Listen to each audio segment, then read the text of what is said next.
Ditinggal saat hamil, dia dapat tawaran nggak terduga. Ngurus anak miliuner yang lumpuh, tapi suatu hari saat dia pulang lebih cepat, ada yang nggak pernah dia bayangin. Tonton sampai habis buat lihat akhirnya. Kabut tipis menyelimuti kaki Gunung Merapi pagi itu. Saat Ayu Pertiwi menyeret kopernya yang usang menuju sebuah alamat di kawasan elit kota Yogyakarta. Perempuan berusia 26 tahun itu berhenti sejenak, mengusap perutnya yang mulai membuncit di balik kemeja kebesaran. 6 bulan. 6 bulan sudah janin dalam kandungannya tumbuh. Dan 6 bulan pula ia berjuang sendirian sejak Dimas Prasetyo, pria yang dulu bersumpah akan menikahinya, menghilang begitu mengetahui kehamilannya. Ini kesempatan terakhirmu, Ayu, bisiknya pada diri sendiri, memandangi selembar kertas berisi alamat yang ia genggam dengan tangan gemetar. Iklan lowongan pekerjaan itu muncul seperti jawaban dari langit. Dibutuhkan pengasuh untuk remaja berkebutuhan khusus, disediakan tempat tinggal, makanan, dan gaji memadai. Hubungi keluarga Sudarmaji. Ayu hampir tidak percaya ketika dihubungi untuk wawancara, terutama setelah ia jujur mengenai kehamilannya. Namun suara wanita di telepon itu hanya menjawab singkat, "Tuan Sudarmaji ingin bertemu langsung dengan Anda." Kini, di hadapannya berdiri gerbang tinggi sebuah rumah yang lebih menyerupai istana kecil bergaya Jawa. Rumah joglo mewah dengan pilar-pilar kokoh dan ukiran kayu yang rumit, dikelilingi taman yang tertata rapi dengan kolam ikan koi di tengahnya. Tempat ini memancarkan kemewahan yang tidak pernah Ayu bayangkan akan ia masuki. Dengan napas tertahan, ia menekan bel intercom. "Siapa?" Suara seorang wanita terdengar dari speaker kecil di samping gerbang. "Ayu Pertiwi, saya datang untuk melamar pekerjaan sebagai pengasuh." Pintu gerbang terbuka secara otomatis. Ayu melangkah masuk dengan hati-hati, matanya tidak berhenti mengagumi keindahan properti itu. Seorang wanita paruh baya dengan sanggul rapi dan wajah kaku menunggunya di beranda depan. "Saya Ibu Rahayu, kepala rumah tangga keluarga Sudarmaji," ujarnya dengan suara tegas. "Tuan Sudarmaji sudah menunggu di dalam." Ayu mengikuti Ibu Rahayu memasuki rumah. Interior rumah itu perpaduan sempurna antara kemewahan modern dan kehangatan tradisional Jawa. Lantai marmer yang berkilau, dinding dengan lukisan batik mahal, serta perabotan antik yang tampak bernilai jutaan rupiah. "Duduklah." Ibu Rahayu menunjuk sofa di ruang tamu yang luas. Belum sempat Ayu menjawab, langkah kaki terdengar dari ujung lorong. Seorang pria tinggi dengan postur tegap memasuki ruangan. Rambutnya yang sedikit beruban tertata rapi, dan wajahnya yang tegas memiliki garis-garis kesedihan yang tidak bisa disembunyikan. Usianya mungkin sekitar 40-an, namun auranya memancarkan kewibawaan yang membuat Ayu secara naluriah berdiri. "Tuan Sudarmaji, ini Ayu Pertiwi." Ibu Rahayu memperkenalkan. Raden Sudarmaji mengamati Ayu dari atas ke bawah. Matanya sejenak berhenti pada perut Ayu yang membuncit, sebelum akhirnya mengangguk singkat. "Ibu Rahayu sudah memberitahu saya tentang kondisi Anda," ucapnya dengan suara dalam yang tenang. "Itu bukan masalah bagi saya selama Anda bisa melakukan pekerjaan dengan baik." "Terima kasih, Pak. Saya berjanji akan bekerja sebaik mungkin," Ayu menjawab, berusaha menyembunyikan kelegaannya. "Mari saya jelaskan pekerjaan Anda." Raden berjalan menuju jendela besar yang menghadap ke taman belakang. "Anak saya, Bima, mengalami kecelakaan 2 tahun lalu yang membuatnya tergantung pada kursi roda. Secara fisik, dia membutuhkan bantuan untuk beberapa aktivitas sehari-hari. Namun tantangan terbesar bukanlah kondisi fisiknya."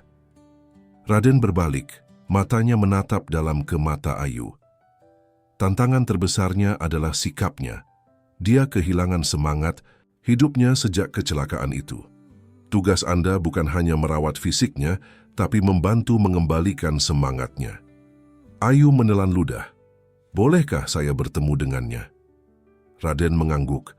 "Ibu Rahayu akan mengantar Anda ke kamarnya. Saya sudah memberitahunya tentang pengasuh baru, meski reaksinya tidak terlalu antusias." Ibu Rahayu membawa Ayu menaiki tangga kayu berukir menuju lantai 2. Mereka berhenti di depan pintu mahoni yang tertutup rapat. "Ini kamar Bima," Ibu Rahayu mengetuk pintu. "Bima, pengasuh barumu sudah datang." Tidak ada jawaban. Ibu Rahayu menghela napas dan membuka pintu. Dia selalu begini, bersabarlah. Kamar itu luas dan terang, dengan jendela-jendela besar yang menghadap ke Gunung Merapi di kejauhan. Di sudut ruangan, seorang remaja lelaki berusia sekitar 15 tahun duduk di kursi roda, memunggungi pintu. Ia menghadap keluar jendela, tampak tidak peduli dengan kedatangan mereka. "Bima, ini Mbak Ayu. Dia akan menjadi pengasuhmu mulai hari ini," Ibu Rahayu memperkenalkan. Bima tidak bergeming, bahkan tidak menoleh sedikit pun. "Saya akan meninggalkan kalian berdua untuk saling mengenal," Ibu Rahayu berbisik pada Ayu sebelum meninggalkan ruangan. Ayu menarik napas dalam-dalam dan melangkah mendekati kursi roda Bima. "Halo Bima, aku Ayu."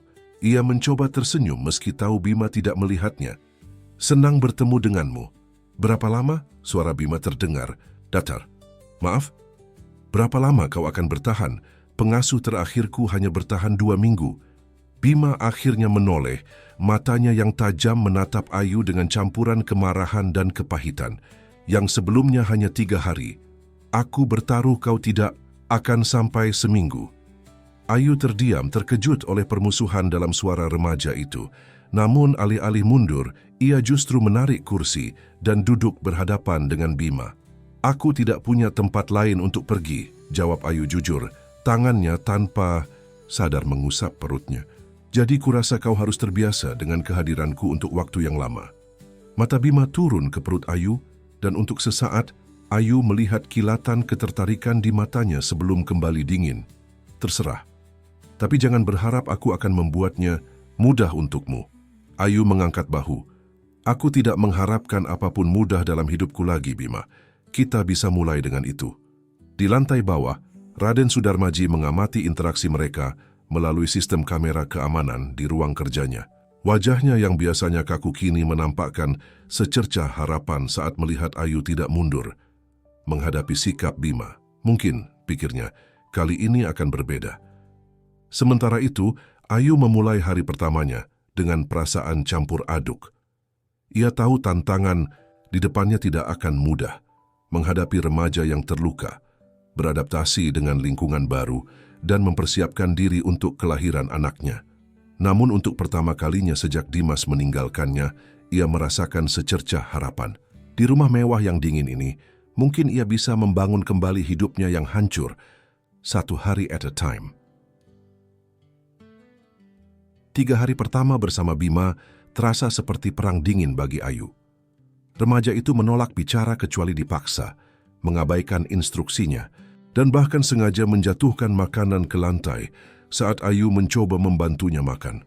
Setiap malam, Ayu kembali ke kamarnya, sebuah ruangan nyaman di sayap pelayan rumah mewah itu, dengan tubuh lelah dan pikiran berkecamuk. "Dia membenciku," gumam Ayu pada malam ketiga, berbicara pada bayi dalam kandungannya sambil mengusap perutnya. Tapi aku tidak bisa menyalahkannya. Dunianya berubah drastis setelah kecelakaan itu. Pagi berikutnya, Ayu memutuskan untuk mengubah pendekatannya. Alih-alih mencoba memaksa Bima mengikuti jadwal fisioterapi dan kegiatan belajar yang ditentukan, ayahnya, ia duduk di samping kursi roda Bima yang menghadap jendela. "Aku tidak akan memaksamu melakukan apapun hari ini," katanya tenang. "Aku hanya ingin duduk di sini bersamamu." Bima meliriknya dengan curiga. "Kenapa? Bukankah seharusnya kau memaksaku melakukan latihan membosankan itu? Kadang-kadang, yang kita butuhkan hanyalah ruang untuk bernapas," Ayu menjawab sambil memandang keluar jendela, ke arah Gunung Merapi yang menjulang di kejauhan.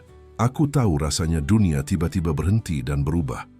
Untuk pertama kalinya, Bima menatapnya dengan pandangan berbeda, bukan kemarahan atau penghinaan, melainkan keingintahuan. "Kenapa kau di sini?" tanyanya.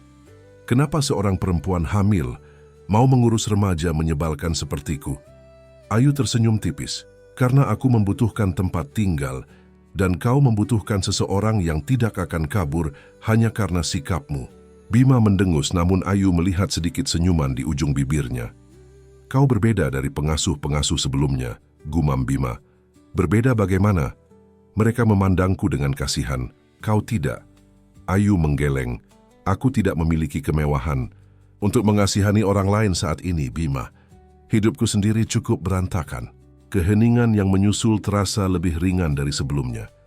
Saat makan siang, Bima tidak protes ketika Ayu membantunya, dan untuk pertama kalinya, ia bahkan mengucapkan terima kasih dengan suara pelan.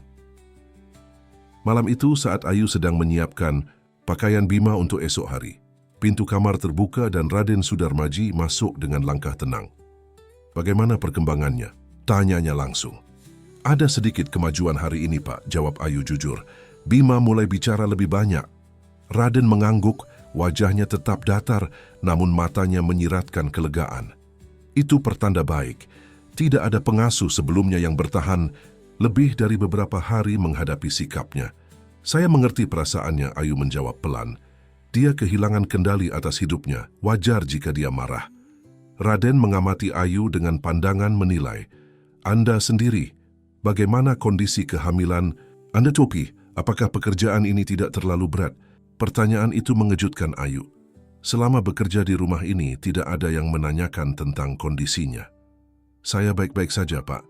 Dokter mengatakan kehamilan saya sehat meski..."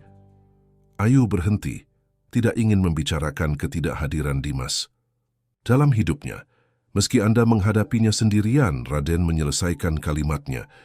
"Ibu Rahayu memberitahu saya bahwa ayah dari anak Anda tidak bertanggung jawab." Ayu menunduk, matanya terasa panas. "Ya, begitulah. Tapi saya akan baik-baik saja. Keluarga Sudarmaji akan memastikan Anda mendapat perawatan yang layak," ujar Raden tegas. "Mulai besok, dokter keluarga kami akan memeriksamu secara rutin, anggap sebagai bagian dari fasilitas pekerjaan." Sebelum Ayu sempat mengucapkan terima kasih, Raden sudah berbalik dan meninggalkan ruangan. Sikapnya yang kaku dan formal membuat Ayu bertanya-tanya tentang kisah di balik pria itu, bagaimana ia bisa menjadi ayah tunggal dan apa yang terjadi pada ibu Bima. Minggu-minggu berikutnya, hubungan Ayu dan Bima perlahan membaik. Setelah mendapat kepercayaan Bima, Ayu mulai membujuknya untuk melakukan fisioterapi reguler. Awalnya Bima menolak keras, tapi Ayu memiliki cara tersendiri. "Kau tahu, bayiku juga butuh latihan," kata Ayu suatu pagi sambil melakukan gerakan peregangan ringan. "Dokter bilang kami berdua harus tetap aktif." Bima mengangkat alisnya. "Jadi kau menggunakan bayimu untuk membuatku merasa bersalah?" Ayu tertawa. "Tidak, aku menggunakan diriku sendiri sebagai contoh. Jika aku yang hamil besar ini bisa melakukannya, kenapa kau tidak?" Dengan enggan, Bima akhirnya setuju untuk mencoba beberapa latihan dasar. Meski wajahnya mengernyit menahan sakit, ia tidak menyerah. Ayu menyadari bahwa di balik sikap keras kepalanya, Bima memiliki tekad yang kuat. "Bagaimana kau bisa tetap tersenyum?" tanya Bima suatu hari setelah sesi fisioterapi yang melelahkan. "Setelah semua yang terjadi padamu," Ayu berpikir sejenak, "kurasa karena aku masih memiliki harapan. Bayiku ini," ia mengusap perutnya, "adalah bukti bahwa hidup terus berlanjut meski kadang terasa tidak adil." Bima terdiam, matanya menatap ke lantai. "Aku kehilangan harapanku saat dokter mengatakan aku mungkin tidak akan pernah berjalan lagi." Untuk pertama kalinya, Bima membuka diri tentang kecelakaannya. Ia menceritakan bagaimana mobil yang ditumpanginya bersama ibunya mengalami kecelakaan parah di jalan pegunungan menuju Borobudur. Ibunya meninggal di tempat, sementara Bima mengalami cedera tulang belakang yang parah. "Ayahku tidak pernah sama lagi sejak saat itu," Bima menambahkan dengan suara pelan. Dia seperti robot, bekerja, pulang, tidur, bekerja lagi. Kadang aku berpikir dia menyalahkanku atas kematian ibu." Ayu menggeleng tegas. "Tidak, Bima. Ayahmu mencintaimu. Dia hanya tidak tahu cara menghadapi kesedihannya sendiri sambil tetap menjadi kuat untukmu." "Bagaimana kau bisa yakin?" "Karena aku melihat bagaimana dia memandangmu saat kau tidak melihat. Dengan kerinduan dan penyesalan, dia ingin memperbaiki semuanya untukmu, tapi tidak tahu caranya." Malam itu, setelah Bima tertidur, Ayu menemukan Raden Sudarmaji di perpustakaan keluarga, tenggelam dalam setumpuk dokumen. Dengan hati-hati ia mengetuk pintu yang setengah terbuka. "Permisi, Pak, bolehkah saya bicara sebentar?" Raden mengangkat wajahnya, tampak sedikit terkejut. Tentu Ayu, ada masalah dengan Bima. Tidak ada masalah, Pak. Justru saya ingin memberitahu bahwa Bima hari ini melakukan kemajuan besar dalam fisioterapinya. Mata Raden melebar. Benarkah? Dia akhirnya mau mencoba? Ayu mengangguk. Dan dia juga mulai bicara tentang kecelakaannya. Saya pikir dia mulai menyembuhkan dirinya secara emosional. Raden melepas kacamatanya dan mengusap matanya yang lelah. Untuk sesaat topeng kaku yang selalu dipakainya luruh, menampakkan sosok pria yang hancur oleh kesedihan. Terima kasih, ucapnya dengan suara bergetar. Sejak kehilangan istrinya Kartika, saya tidak tahu bagaimana membantu Bima. Saya hanya bisa menyediakan dokter dan terapis terbaik, tapi tidak pernah berhasil. Mungkin yang dia butuhkan bukanlah dokter terbaik, tapi seseorang yang memahami perasaannya, Ayu berkata lembut. Raden memandangnya lama, seolah melihat Ayu dengan cara berbeda untuk pertama kalinya. Kau benar, akhirnya ia berkata. Dan sepertinya, kau adalah orang yang tepat untuk itu. Saat Ayu kembali ke kamarnya malam itu, ia merasakan perubahan dalam dirinya. Untuk pertama kalinya sejak ditinggalkan Dimas, ia merasa memiliki tujuan. Rumah mewah yang tadinya terasa asing, kini mulai terasa seperti tempat yang mungkin suatu hari nanti bisa ia sebut sebagai rumah. Namun di tengah perasaan tentram itu, sebuah firasat mengganggunya. Kebahagiaan seperti ini tidak pernah bertahan lama dalam hidupnya. Dan benar saja, keesokan harinya Ibu Rahayu mengetuk pintunya dengan wajah serius. Ayu, ada telepon untukmu, katanya. Dari seseorang bernama Dimas Prasetyo. Telepon dari Dimas membuat dunia Ayu seakan berhenti berputar. Sudah lebih dari 6 bulan sejak pria itu menghilang dari hidupnya, dan kini ia muncul kembali tanpa peringatan. Aku tidak ingin bicara dengannya, Ayu berkata tegas pada Ibu Rahayu. Dia bilang ini penting tentang bayimu, jawab Ibu Rahayu. Wajahnya tetap tanpa ekspresi, meski matanya menunjukkan simpati. Dengan tangan gemetar, Ayu mengambil telepon. Halo? Ayu, ini aku, Dimas. Suara yang dulu sangat ia rindukan kini terdengar asing di telinganya. Ada apa? Tanya Ayu dingin. Aku ingin bertemu. Kita perlu bicara tentang anak kita. Ayu mendengus. Anak kita? 6 bulan lalu kau bilang ini hanya masalahku. Apa yang berubah sekarang? Aku melakukan kesalahan, Ayu. Aku panik. Tapi sekarang aku sudah siap bertanggung jawab. Ayu menutup matanya, berusaha mengendalikan emosi yang bergejolak. Kau tahu di mana aku tinggal sekarang? Aku menelepon ke rumah orang tuamu. Mereka memberitahu kau bekerja di keluarga Sudarmaji, jawab Dimas. Aku tidak menyangka kau akan bekerja di tempat seperti itu. Apa maumu, Dimas? Bertemu denganmu. Hari Sabtu ini di kafe dekat Malioboro. Kita perlu membicarakan masa depan sebagai keluarga. Kata-kata itu yang dulu sangat ia dambakan, kini terasa seperti duri yang menusuk hatinya. Akan kupikirkan, jawabnya singkat sebelum menutup telepon. Ayu berdiri diam, telepon masih di tangannya, ketika sebuah suara mengejutkannya. Siapa Dimas? Ia berbalik dan melihat Bima di kursi rodanya, mengamatinya dari ambang pintu dapur. Seseorang dari masa laluku, jawab Ayu, berusaha tersenyum. Tidak penting. Dia ayah bayimu, kan? Tanya Bima langsung. Aku mendengar percakapan kalian. Ayu menghela napas. Ya, dia ayah biologis dari bayiku, tapi dia bukan siapa-siapa lagi bagiku. Bima mendorong kursi rodanya mendekat. Kau akan menemuinya? Entahlah. Mungkin tidak. Menurutku kau harus menemuinya, kata Bima dengan nada dewasa yang mengejutkan. Setidaknya untuk memastikan dia tidak akan mengganggu hidupmu lagi. Ayu memandang remaja itu dengan takjub. Sejak kapan kau jadi begitu bijaksana? Bima mengangkat bahu, tapi ada senyum kecil di wajahnya. Aku belajar dari pengasuhku yang keras. Kepala. Tawa kecil Ayu terhenti ketika ia melihat Raden Sudarmaji berdiri di pintu, jelas telah mendengar percakapan mereka. Wajahnya kembali ke ekspresi formal yang biasa. Ayu, jika kau perlu waktu untuk urusan pribadimu hari Sabtu, kau bisa mengambilnya, ucapnya datar. Ibu Rahayu bisa menjaga Bima sebentar. Terima kasih, Pak, jawab Ayu merasa tidak nyaman karena Raden mendengar tentang Dimas. Setelah Raden pergi, Bima menatap Ayu dengan pandangan penuh arti. Ayahku peduli padamu, kau tahu. Dia hanya majikan yang baik, Ayu mengelak.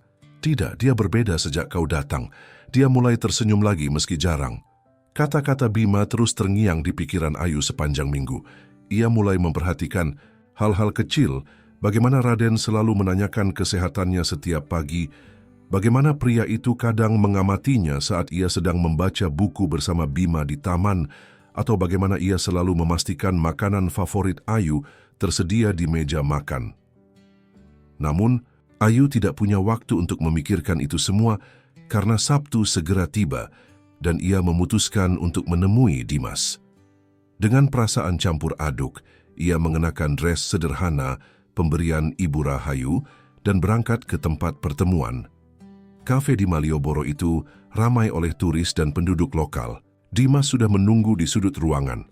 Tampak lebih kurus dari yang Ayu ingat, tapi tetap dengan senyum menawan yang dulu membuatnya jatuh cinta. Ayu, Dimas berdiri dan mencoba memeluknya, tapi Ayu mundur selangkah. Langsung saja Dimas, apa yang kau inginkan? Dimas menghela napas dan mengajaknya duduk. Aku ingin minta maaf, Ayu. Aku bersikap pengecut dengan meninggalkanmu, tapi aku sudah berubah. Aku punya pekerjaan tetap sekarang, dan aku ingin kita memulai lagi sebagai keluarga. Keluarga? Ayu mengulang kata itu dengan nada tidak percaya. 6 bulan lalu kau bilang tidak siap menjadi ayah. Kau bahkan menyuruhku menggugurkan kandunganku. Aku menyesal sungguh. Aku salah dan aku ingin memperbaikinya. Kita bisa menikah sebelum bayi lahir. Ayu menatapnya, mencari ketulusan di mata yang dulu sangat ia percayai. Yang ia lihat hanyalah keputusasaan dan sesuatu yang lain, kepentingan. Kenapa sekarang, Dimas? Apa yang sebenarnya terjadi? Dimas tampak gelisah. Aku sudah bilang, aku ingin bertanggung jawab. Jangan bohong padaku, potong Ayu. Ada sesuatu yang tidak kau katakan. Dimas menunduk, akhirnya menyerah. Ibuku sakit parah. Dia ingin melihat cucunya sebelum suaranya tercekat. Dia ingin kita menikah dan membawa bayinya pulang. Ayu merasa dingin menjalar di tulang belakangnya. Bukan cinta atau penyesalan yang membawa Dimas kembali, tapi keinginan ibunya. Jadi bukan karena kau mencintaiku atau peduli pada bayi ini, tapi karena ibumu menginginkannya. Dayas bukan begitu. Lalu bagaimana? Tuntut Ayu. Apa kau benar-benar mencintaiku, Dimas? Atau aku hanya alat untuk memenuhi keinginan terakhir ibumu? Keheningan Dimas sudah cukup menjadi jawaban. Ayu berdiri, tangannya melindungi perutnya secara naluriah. Maafkan aku, Dimas. Aku turut sedih mendengar tentang ibumu, tapi aku dan bayiku bukan objek yang bisa kau ambil dan buang sesuai keinginanmu. Ayu, tunggu. Dimas menangkap tangannya. Kau tidak mengerti. Ini tentang warisan. Ibuku akan mewariskan semuanya padaku. Tapi, hanya jika aku sudah menikah dan memiliki keluarga. Kebenaran itu menghantam Ayu seperti tamparan. Jadi, ini tentang uang?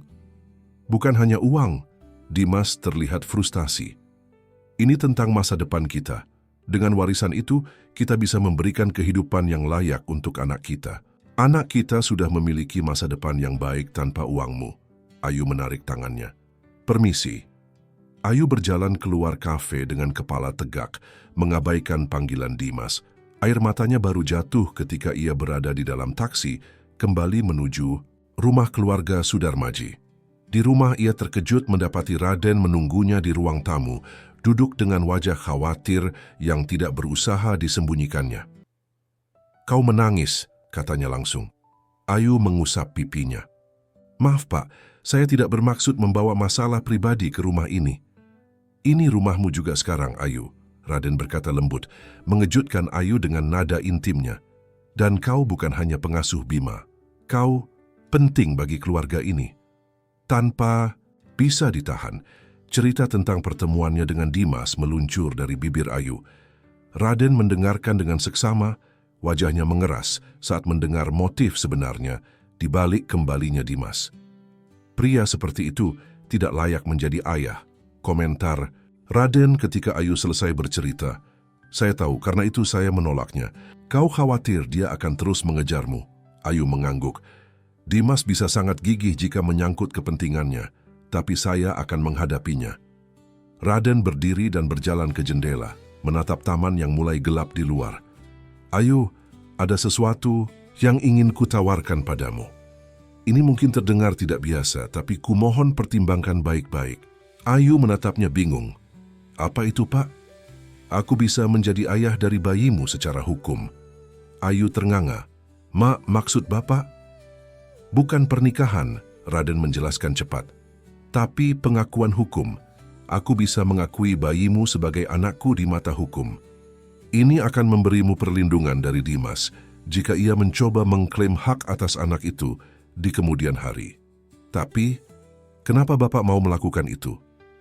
Raden kembali duduk, kali ini lebih dekat dengan Ayu. Karena aku melihat perubahan yang kau bawa dalam hidup Bima. Karena kau membuat rumah ini terasa seperti rumah lagi. Dan karena... Ia ragu sejenak. Aku mulai peduli padamu, lebih dari sekadar majikan pada pegawainya. Pengakuan itu membuat jantung Ayu berdebar. Ia tidak pernah membayangkan Raden Sudarmaji, pria terhormat dan kaya, bisa memiliki perasaan untuknya. Saya tidak tahu harus berkata apa, Ayu berbisik. Kau tidak perlu menjawab sekarang, Raden tersenyum tipis. Pikirkan saja. Ini bukan sekadar tentang perlindungan hukum, Ayu. Ini tentang memberikan keluarga untuk bayimu, dan mungkin suatu hari nanti lebih dari itu untuk kita. Malam itu, Ayu berbaring di tempat tidurnya dengan pikiran berkecamuk. Tawaran Raden terus berputar di kepalanya, bersamaan dengan ancaman Dimas. Di tengah kebingungannya, ia merasakan tendangan kecil dari dalam perutnya, seolah bayinya mencoba memberikan jawaban. Apa yang harus kita lakukan, sayang? Bisiknya, mengusap perutnya yang makin membesar. Haruskah kita menerima tawaran Pak Raden? Apakah kita bisa menjadi bagian dari keluarga Sudarmaji? Jawaban atas pertanyaan itu harus menunggu, karena keesokan paginya, Ayu dikejutkan oleh kedatangan Dimas di gerbang rumah keluarga Sudarmaji. Aku tidak akan menyerah, Ayu, teriaknya dari interkom. Itu anakku, dan aku punya hak atasnya. Bima yang kebetulan melintas di dekat interkom menatap Ayu dengan khawatir. Itu dia, pria yang meninggalkanmu. Ayu mengangguk, wajahnya pucat. Ayah, panggil Bima keras. Kita punya masalah. Untuk pertama kalinya, Ayu melihat Bima memanggil ayahnya dengan nada mendesak dan peduli.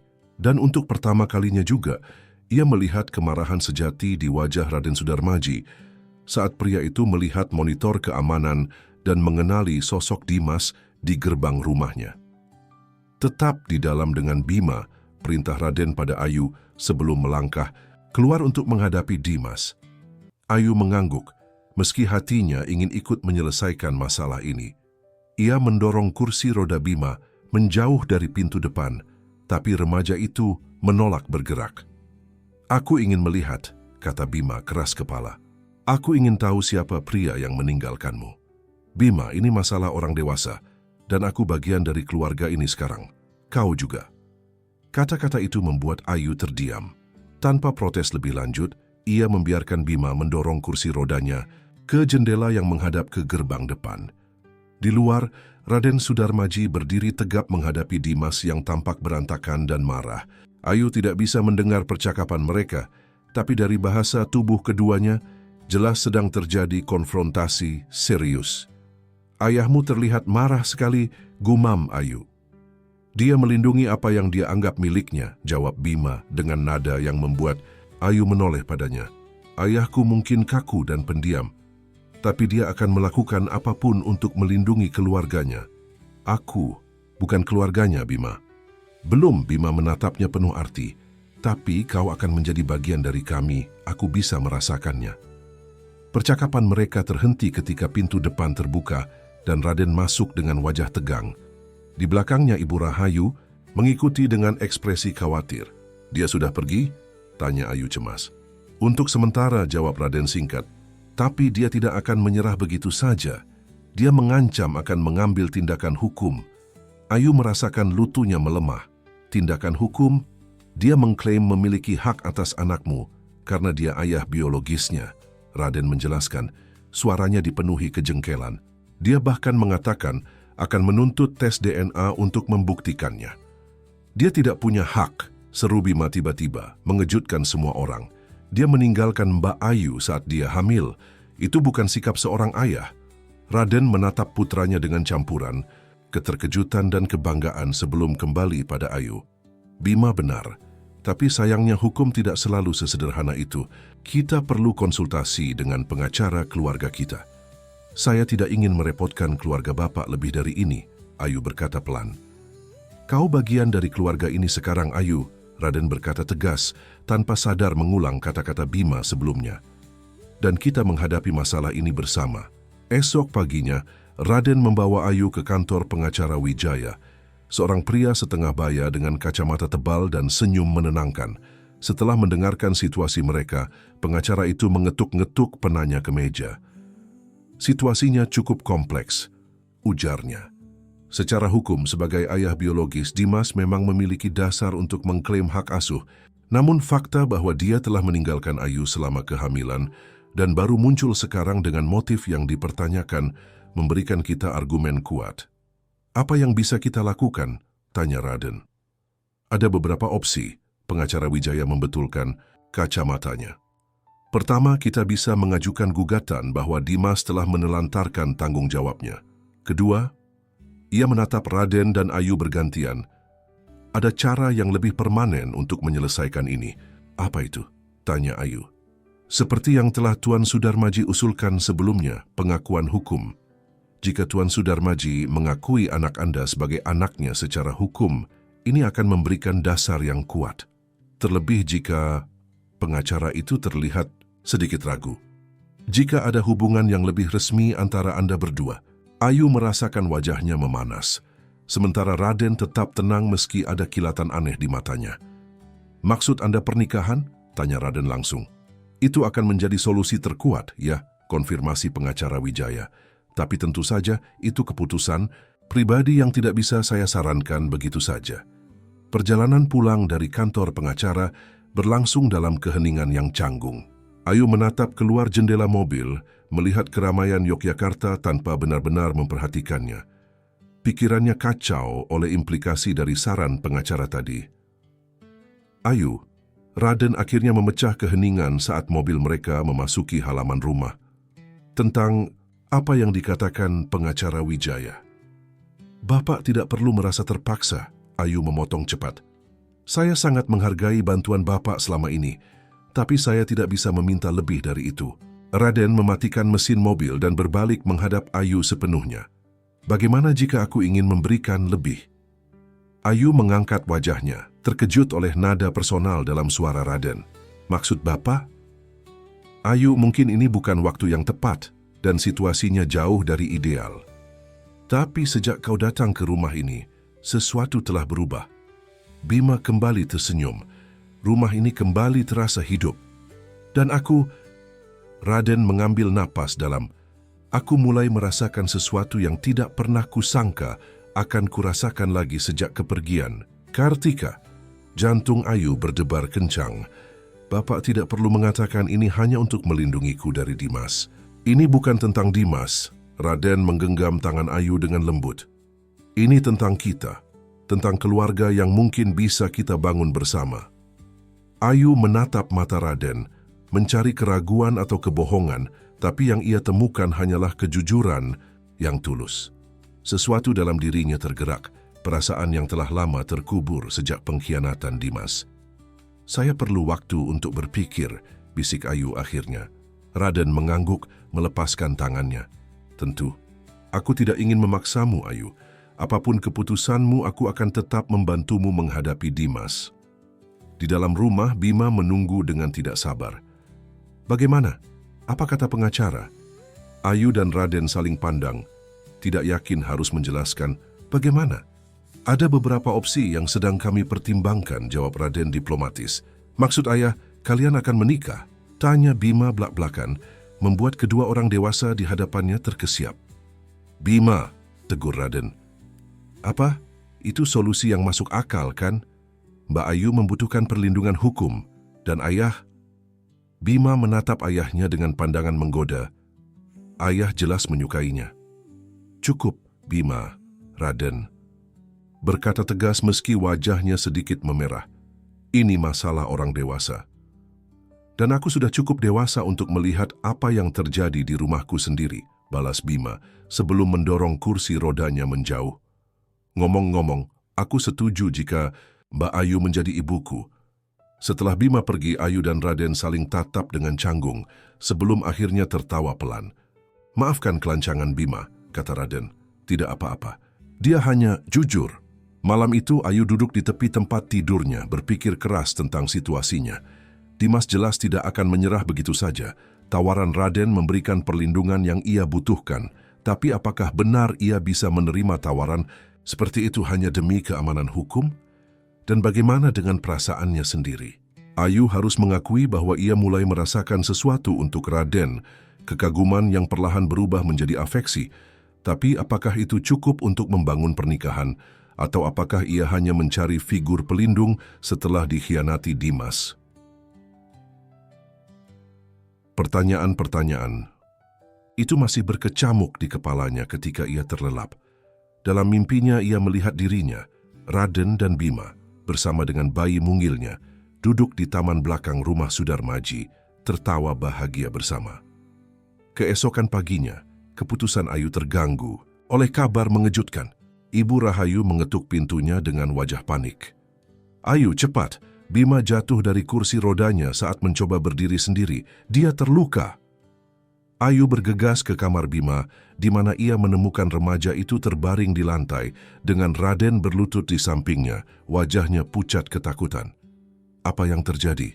tanya Ayu, segera berlutut untuk memeriksa Bima.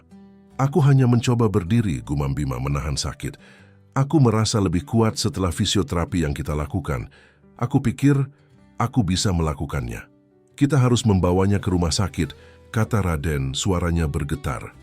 Di rumah sakit, dokter segera melakukan pemeriksaan menyeluruh pada Bima. Ayu dan Raden menunggu dengan cemas di luar ruangan. Tangan mereka tanpa sadar saling menggenggam untuk memberi kekuatan. "Ini salahku," bisik Ayu. "Aku terlalu mendorongnya dalam fisioterapi." "Tidak, Ayu," Raden menggeleng. "Kau justru memberinya harapan dan semangat untuk sembuh. Untuk pertama kalinya sejak kecelakaan, Bima memiliki keinginan untuk mencoba berjalan lagi. Itu berkatmu." Dokter keluar dengan wajah serius tapi tidak muram. "Tuan Sudarmaji, ada kabar baik dan kabar yang membutuhkan perhatian khusus." "Bagaimana keadaan Bima?" tanya Raden cemas. "Dia baik-baik saja, tidak ada cedera serius dari jatuhnya. Tapi kami menemukan sesuatu yang menarik saat melakukan pemeriksaan. Tampaknya ada perkembangan positif pada saraf tulang belakangnya. Ada tanda-tanda regenerasi yang tidak kami prediksi sebelumnya." Ayu dan Raden saling pandang dengan takjub. "Maksud dokter, Bima mungkin bisa berjalan lagi?" tanya Ayu hati-hati. "Dengan terapi intensif dan mungkin operasi kecil untuk memperbaiki beberapa bagian, ya, ada kemungkinan besar dia bisa mendapatkan kembali sebagian fungsi kakinya," jawab dokter dengan senyum optimis. Berita itu seperti sinar matahari yang menerobos awan gelap. Untuk sesaat, masalah dengan Dimas terlupakan saat Ayu dan Raden masuk ke ruangan Bima dengan wajah penuh harapan. "Jadi, aku tidak bodoh karena mencoba berdiri?" tanya Bima begitu mendengar penjelasan dokter. "Kau berani," jawab Ayu menggenggam tangan Bima, "dan keberanianmu itu mungkin membuka jalan untuk kesembuhanmu." Malam itu, setelah memastikan Bima tertidur nyenyak di kamar rumah sakit, Ayu dan Raden duduk berdampingan di lorong rumah sakit yang sunyi. "Mungkin ini pertanda," kata Ayu pelan. "Pertanda apa?" "Bahwa kadang-kadang dari situasi yang tampak tanpa harapan, keajaiban bisa terjadi." Ayu menoleh pada Raden. "Seperti Bima yang mungkin bisa berjalan lagi. Seperti kita," Raden melengkapi dengan lembut. Ayu mengangguk perlahan. "Saya sudah memikirkan tawaran Bapak. Dan jika Bapak masih menginginkannya, saya mau mencobanya." Raden menatapnya. Matanya berbinar penuh emosi. "Kau yakin, Ayu? Aku tidak ingin kau melakukan ini hanya karena tekanan dari Dimas." "Ini bukan tentang Dimas," Ayu mengulang kata-kata Raden sebelumnya. Ini tentang kita, tentang keluarga yang mungkin bisa kita bangun bersama. Saat jari-jari mereka saling bertaut di bangku rumah sakit itu, Ayu merasakan perasaan damai yang belum pernah ia rasakan sebelumnya.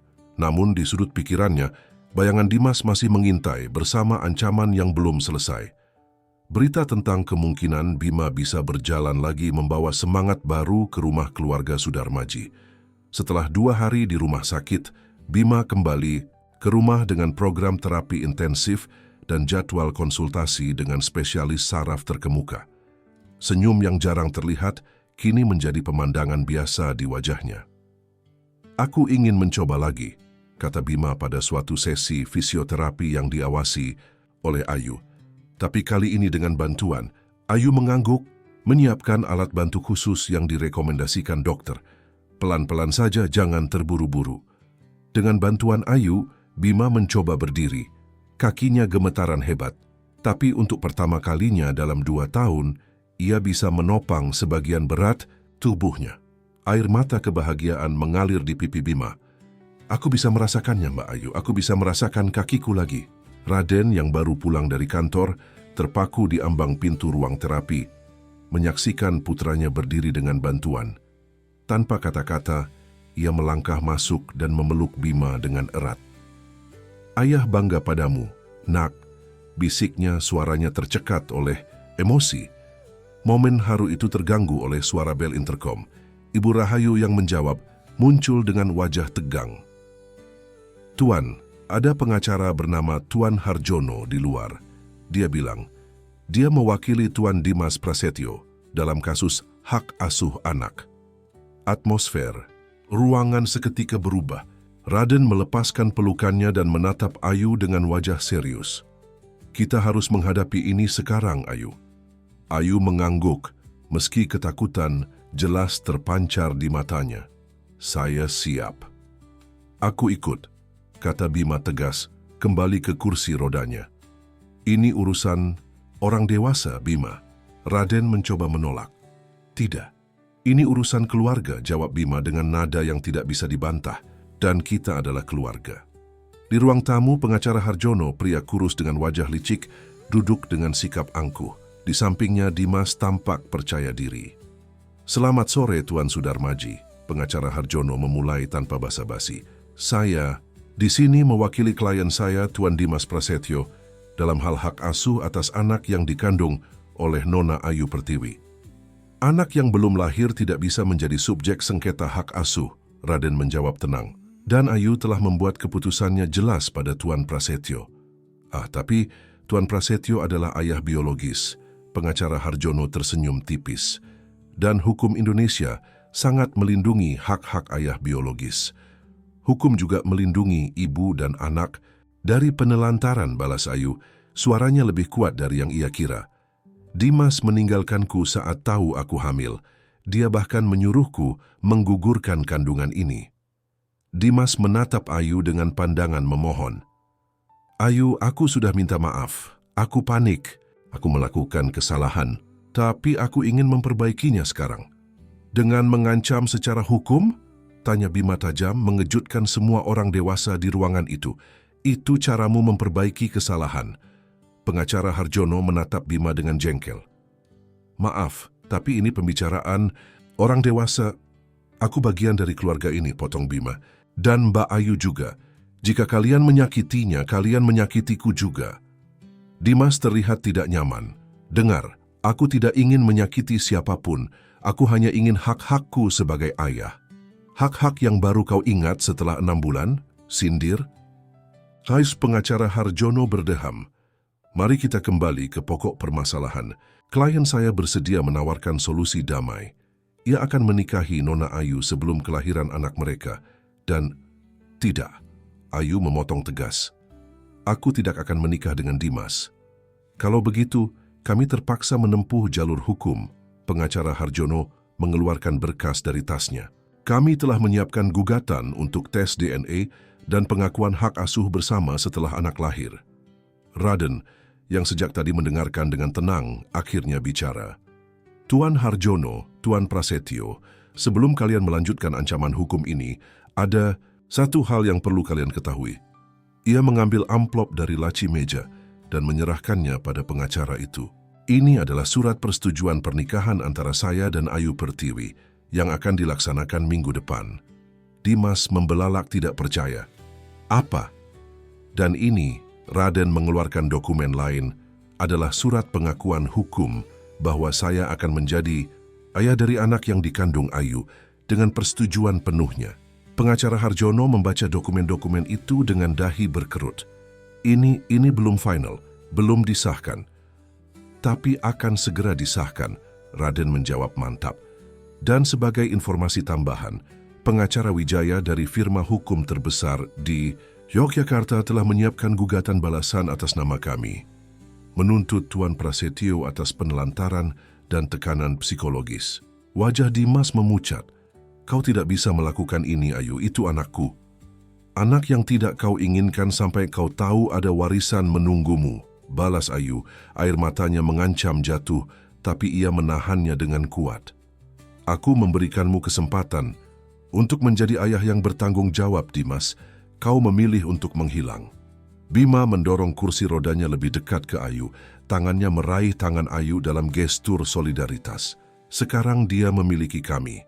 Kami keluarganya sekarang. Raden berdiri, mengisyaratkan bahwa pertemuan telah selesai.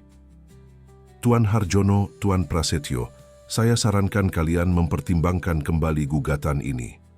Jika kalian melanjutkan, kami siap menghadapinya di pengadilan dengan segala konsekuensinya.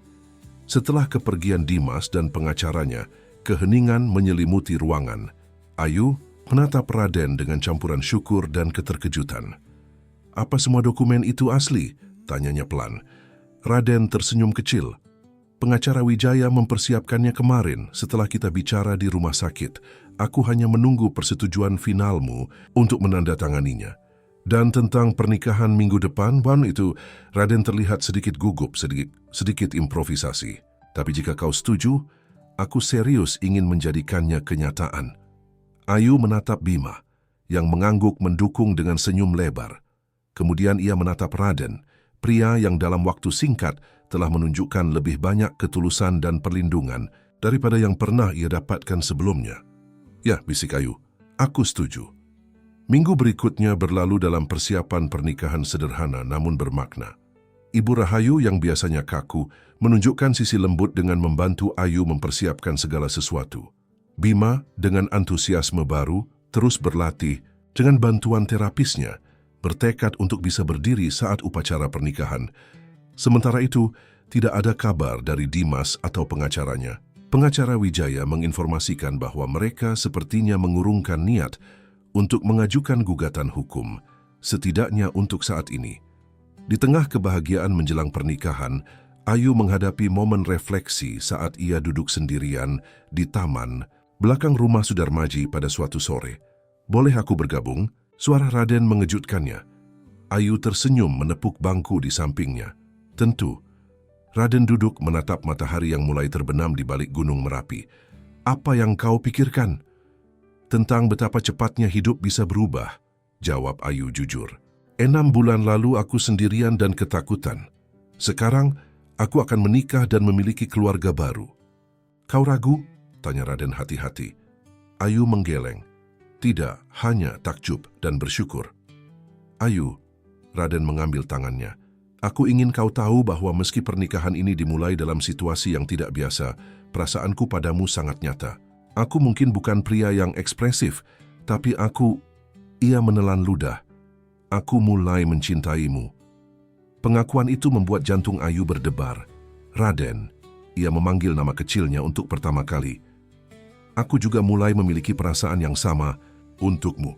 Mereka duduk dalam keheningan yang nyaman.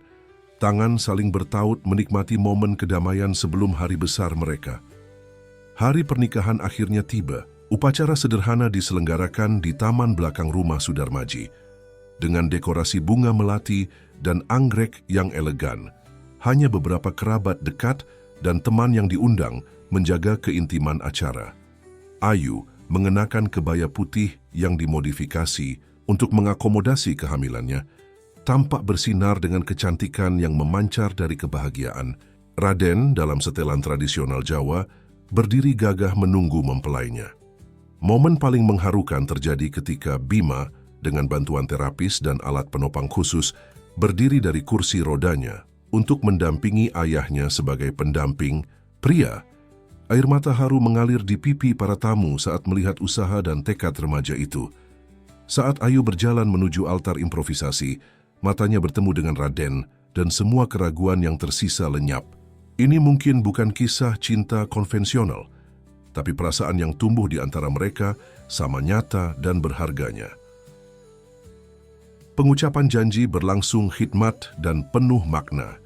Ketika penghulu menyatakan mereka resmi sebagai suami istri, tepuk tangan riuh memenuhi taman.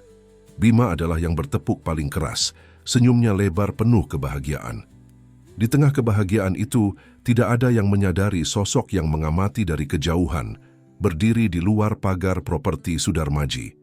Dimas Prasetyo, dengan wajah dipenuhi penyesalan dan kemarahan, menyaksikan wanita yang dulu ia tinggalkan kini bahagia dalam keluarga baru.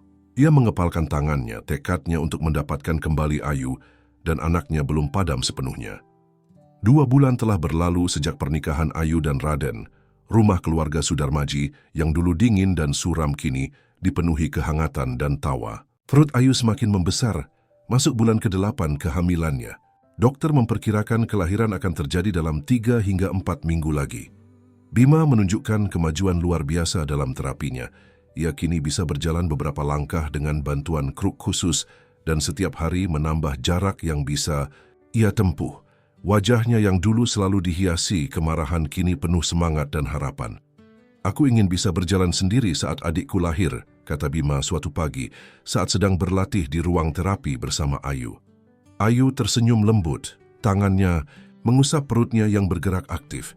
"Adikmu sepertinya sangat bersemangat mendengarnya. Dia menendang terus sejak tadi." "Boleh aku merasakannya?" tanya Bima malu-malu.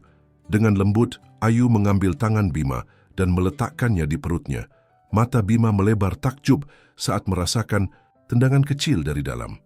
"Wow," bisiknya terpesona, "itu luar biasa." Raden masuk ke ruangan, tersenyum melihat momen kedekatan antara istri dan putranya. Kehidupan keluarga yang dulu hanya bisa ia impikan kini menjadi kenyataan di depan matanya. "Apa yang sedang kalian lakukan?" tanyanya, bergabung dengan mereka. "Ayah, coba rasakan adikku menendang," seru Bima bersemangat. Raden berlutut di samping Ayu, tangannya dengan lembut menyentuh perut istrinya. Ketika merasakan gerakan dari dalam, matanya berkaca-kaca. "Aku masih tidak percaya kita akan segera menjadi keluarga yang lengkap," bisiknya pada Ayu. "Kita sudah menjadi keluarga yang lengkap," jawab Ayu, matanya menatap Raden dan Bima bergantian. "Bayi ini hanya akan menambah kebahagiaan kita." Momen hangat itu terganggu oleh kedatangan Ibu Rahayu yang tergesa-gesa. "Maaf mengganggu Tuan Nyonya, ada telepon dari pengacara Wijaya. Dia bilang ini penting." Raden dan Ayu saling pandang dengan khawatir. Telepon dari pengacara mereka biasanya berarti ada perkembangan terkait Dimas. Meski telah 2 bulan tidak ada kabar darinya, ancaman dari pria itu masih terasa nyata. "Aku akan menerimanya di ruang kerja," kata Raden, meremas lembut tangan Ayu untuk menenangkannya. "Lanjutkan saja terapi Bima." Beberapa saat kemudian Raden kembali dengan wajah serius tapi tidak marah. Pengacara Wijaya menginformasikan bahwa Dimas Prasetyo mengajukan permohonan tes DNA setelah bayi lahir. Wajah Ayu memucat. "Apa? Tapi bukankah pernikahan kita dan pengakuan hukummu sudah cukup?" "Secara hukum, ya. Tapi Dimas menggunakan celah tentang hak seorang pria untuk mengetahui apakah ia memiliki keturunan biologis." "Apa yang akan terjadi jika tes itu dilakukan?" tanya Ayu cemas. "Tidak akan mengubah status hukum bayi sebagai anak kita," jawab Raden menenangkan.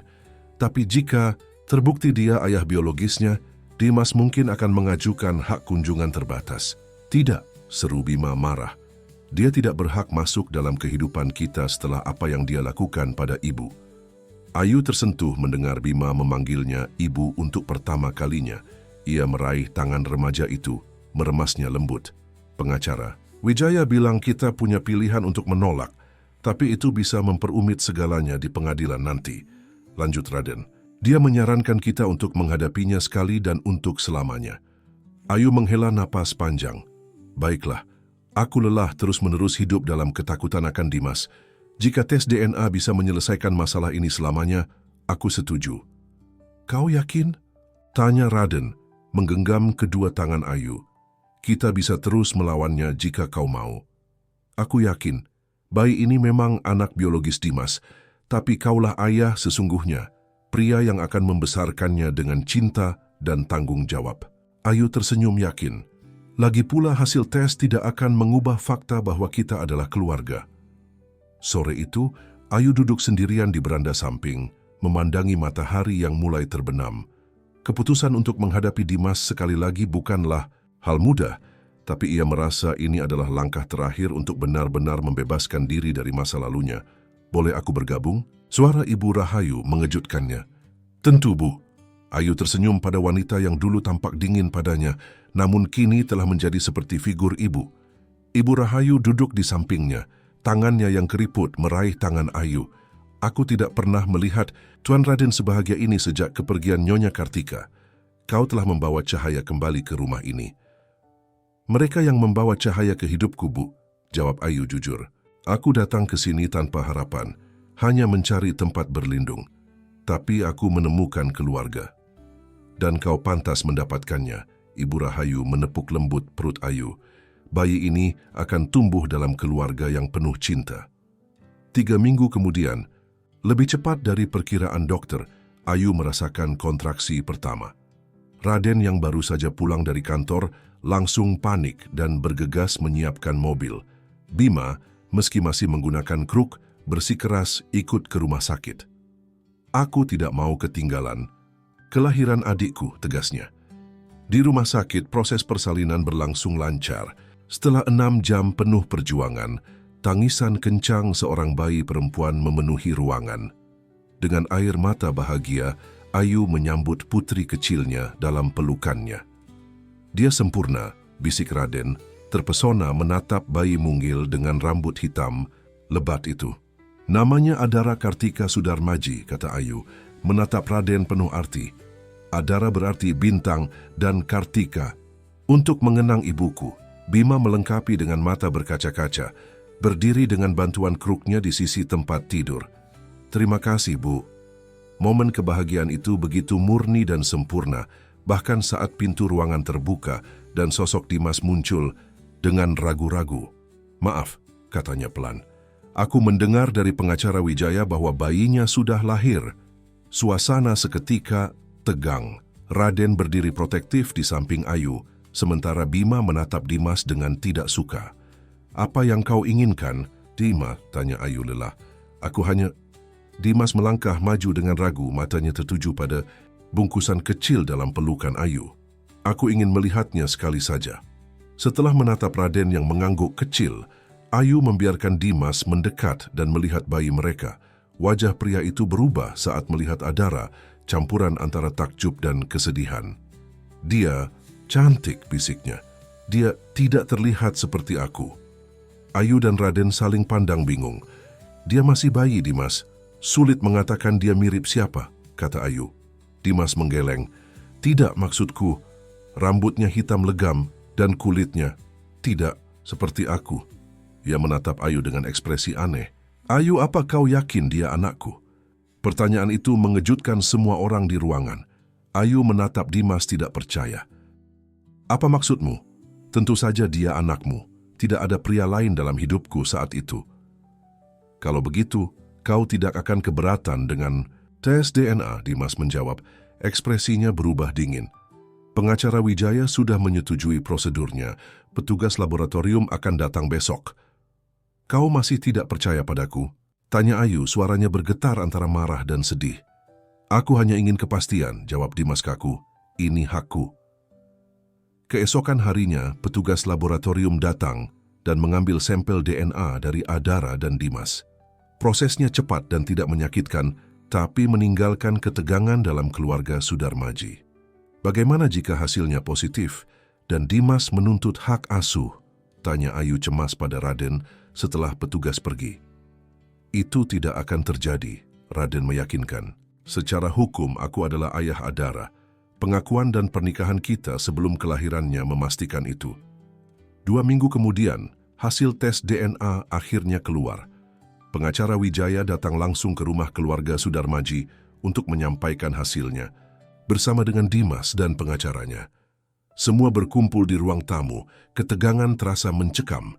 Adara tertidur lelap dalam gendongan Ayu, tidak menyadari drama yang terjadi di sekitarnya. Baiklah, pengacara Wijaya membuka amplop resmi dan membaca isinya. Matanya melebar sejenak sebelum ia melanjutkan. Berdasarkan hasil tes DNA, probabilitas Tuan Dimas Prasetyo sebagai ayah biologis dari Adara Kartika Sudarmaji adalah 0%. Keheningan total menyelimuti ruangan. Ayu menatap hasil tes dengan mulut terbuka, tidak percaya pada apa yang baru saja didengarnya. Ini tidak mungkin, bisiknya, menatap Dimas yang tampak sama terkejutnya. Aku tidak pernah bersama pria lain. Dimas berdiri dengan wajah merah padam. Kau berbohong padaku, kau menggunakanku. Tidak, Ayu membantah keras. Aku tidak mengerti bagaimana ini bisa terjadi. Dr. Surya, dokter keluarga Sudarmaji yang juga hadir dalam pertemuan itu, meminta izin untuk melihat hasil tes lebih detail. Setelah mempelajarinya beberapa saat, ia mengangguk paham. Ayu, hasil ini memang benar, katanya lembut. Tapi ini bukan berarti kau tidak jujur. Ada kondisi medis yang disebut chimera, di mana seseorang memiliki 2 set DNA berbeda dalam tubuhnya. Salah satu manifestasinya adalah DNA sel reproduksi berbeda dari DNA sel-sel tubuh lainnya. Apa maksudnya? Tanya Raden bingung. Artinya secara genetik Dimas memang bukan ayah biologis Adara, tapi bukan karena Ayu berhubungan dengan pria lain, melainkan karena kondisi genetik langka pada Dimas sendiri. Dimas menggeleng tidak percaya. Ini omong kosong, kalian memanipulasi hasilnya. Hasil ini dikeluarkan oleh laboratorium independen yang kau pilih sendiri, Tuan Prasetyo, pengacara Wijaya mengingatkan. Dan jika kau ingin tes ulang, silakan. Tapi secara hukum masalah ini sudah selesai. Tuan Raden Sudarmaji adalah ayah sah dari Adara Kartika Sudarmaji. Dimas menatap Ayu, Raden dan bayi dalam gendongan Ayu dengan campuran kemarahan dan kebingungan. Sebelum akhirnya keluar dari rumah dengan langkah berat, diikuti pengacaranya yang tampak sama bingungnya. Setelah mereka pergi, Ayu menatap Raden dengan mata berkaca-kaca. Aku bersumpah, aku tidak pernah... Shh, Raden menenangkan, memeluk Ayu dan Adara dengan lembut. Aku percaya padamu, sayang. Penjelasan Dr. Surya masuk akal. Dan sejujurnya, aku lega. Lega? Karena sekarang tidak ada lagi yang bisa memisahkan keluarga kita. Raden tersenyum mencium dahi Ayu dengan penuh kasih. Adara adalah milik kita sepenuhnya. Bima yang sejak tadi diam, akhirnya bicara. Jadi, Dimas benar-benar bukan ayah Adara? Tanyanya masih mencoba memahami. Secara genetik tidak, jawab Dr. Surya. Tapi yang lebih penting, ayahmu adalah ayah sejati Adara, pria yang akan membesarkannya dengan cinta. 6 bulan kemudian, kehidupan keluarga Sudarmaji telah sepenuhnya berubah. Adara tumbuh menjadi bayi yang sehat dan ceria, dengan senyum yang bisa mencerahkan hari siapapun. Bima berkat terapi intensif dan operasi inovatif, kini bisa berjalan dengan bantuan minimal, dan dokter yakin ia akan sepenuhnya mandiri dalam setahun. Ayu dan Raden merayakan 6 bulan pernikahan mereka dengan piknik kecil di taman belakang rumah mereka. Saat matahari mulai terbenam dengan Adara tertidur dalam kereta, bayi dan Bima bersandar pada pohon tak jauh dari mereka. Raden meraih tangan Ayu. Jika seseorang mengatakan padaku 2 tahun lalu bahwa aku akan menemukan cinta lagi dan memiliki keluarga yang bahagia, aku tidak akan percaya, katanya lembut. Dan jika seseorang mengatakan padaku setahun lalu bahwa penolakan dan pengkhianatan yang kualami akan membawaku pada kebahagiaan seperti ini, aku juga tidak akan percaya, balas Ayu, tersenyum pada suaminya. Kadang-kadang kehilangan dan kesedihan adalah jalan yang harus kita tempuh untuk menemukan kebahagiaan yang lebih besar, Raden berbisik, menatap ke arah Bima yang tersenyum pada mereka dan Adara yang tertidur lelap. Dan kadang-kadang keluarga yang paling berarti adalah yang kita pilih dan bangun bersama-sama. Dari jendela rumah, Ibu Rahayu mengamati keluarga kecil itu dengan senyum puas. Rumah yang dulu dingin dan suram kini dipenuhi kehangatan dan cinta, semua berkat seorang wanita muda yang datang dalam keputusasaan namun membawa harapan bagi mereka semua.